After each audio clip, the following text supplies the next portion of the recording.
one of the things we're trying to find out is, how do you get into this industry? What is the state of this industry? Because it has changed in the last 2 years, I think it's fair to say.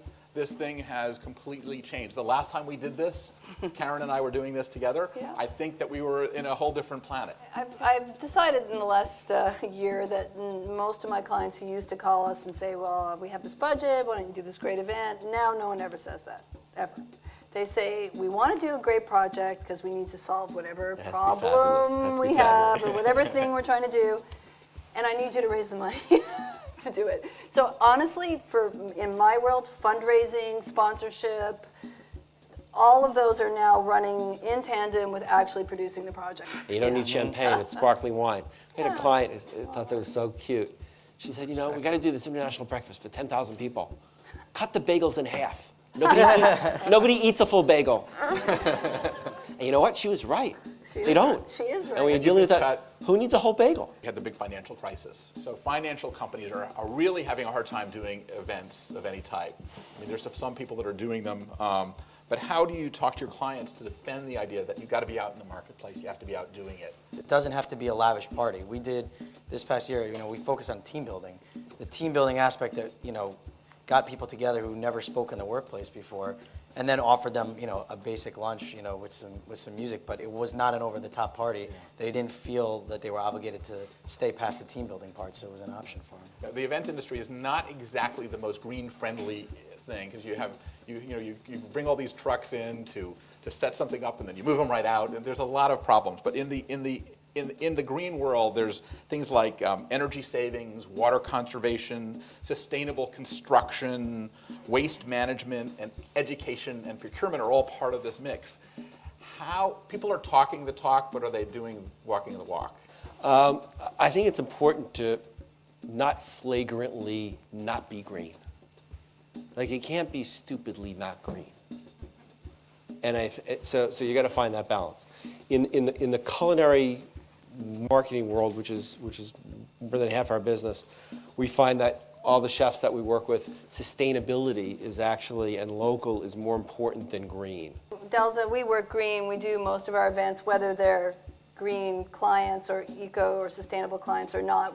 That's sort of our policy, is to work eco-friendly. And we do have a lot of food clients as well, and it's all about the local, sustainable food. But you do have to push your vendors. I need to push my vendors. We're doing a building opening right now, which is a Platinum LEED, very fancy, eco-friendly building, and we have a more conservative caterer who said, well, let's have mojitos. And I said, well, let me tell you, that sugar cane is not growing in the Bronx, so we probably need to steer away from that. Let me switch to another topic, social media. Now, events, to me, are the original social networking source. I mean, that's where people actually look at each other face to face. And now all these technology people are spending millions of dollars connecting people, when our job is to, we've been bringing people together for those old-fashioned icebreakers for 100 years, let the girls talk to the boys and that type of thing. So social media, how has that changed how you think about events, how you do events? How is that changing in your world? Well, with the technology that's out there, nobody wants to waste their time. They want to get straight to the point. And if they miss that point, tell me about it in one sentence, using Twitter, or you're posting on what your status is on Facebook. So we've got to get the message across as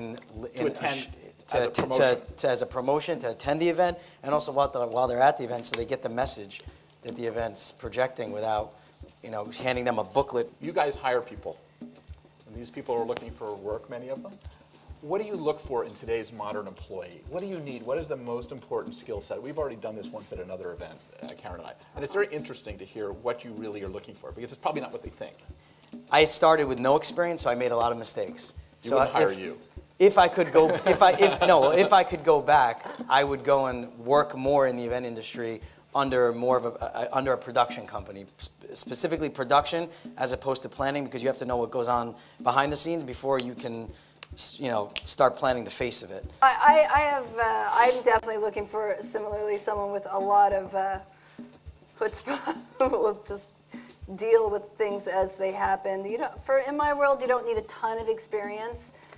Although I do look for specific skill sets, like I like people who understand basic design, who have used Photoshop, who understand what a PowerPoint looks like.